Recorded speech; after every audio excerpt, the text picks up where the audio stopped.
Hey everybody, Roger Levin here with your Specialty Practice Pearl of the Week.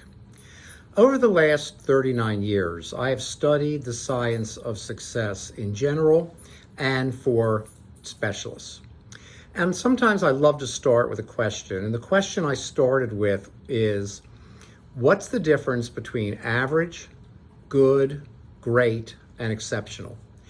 Now, there are many, many factors that play into that. You can go out and buy one of the 1,000 new self-help books, yeah, it's real, that come out every year. You would think we'd all be so much farther along.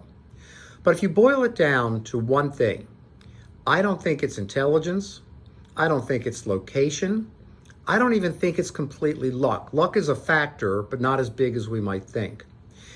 Oddly enough, and this may surprise you, I think the difference between the average, good, great, and exceptional specialist and practice is the speed of making decisions. Now, if you're an average level, you might think, well, wait a minute, I don't want to make quick decisions. And that is exactly my point. Now, let me be clear. I don't judge anybody and I don't criticize anybody, but I do want to give you honest evaluations and observations from my career, which has worked with literally over 12,000 specialty practices since 1985. And when I talk to people, I don't put them in boxes, but often they do. They fall into a pattern. And the pattern is that the average level makes their decisions slower. They're the ones that, and I'm just going to use Levin Group as an example. I'm not soliciting you in any way. I don't do that. But they're the ones who will ask many, many, many more questions, no problem, not do anything, and come back 3-4 years later, sometimes a little worse off, and decide to do something. Versus the exceptional level, which will make a call, get the information, and pretty much makes decisions very quickly. And it's interesting, this is not 100%, this is not a perfect analysis, but it's interesting how often that's the case.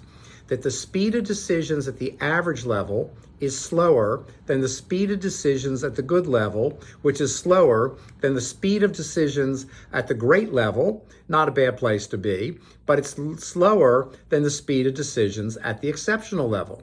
Now, you might be saying, wait a minute, Roger, I hear you, and maybe you have self-interest, and I promise you I don't. When I make these videos to train you, they're for you. I do the very best I can. And this is practical because you can change the speed of your decisions. But you might say, wait a minute, Roger, if I make fast decisions, I'm going to make mistakes. And you would think that I'd be defensive and say, no, that's not true. Look at these great and exceptional practices. But I agree with you. If you make faster decisions, you are going to make mistakes.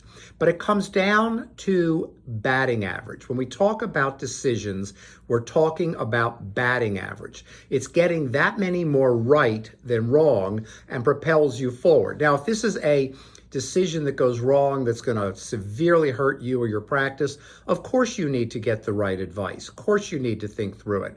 But most of the decisions we're making are not earth-shattering. They're not end of the world. You could lose a little money, you could lose a little time, but while you're losing money here and time here, as you do in the stock market sometimes, we lose money, so much good is happening over here that the net gain is still phenomenal, making it a great or exceptional practice. So I wanted you to have a chance to think about this.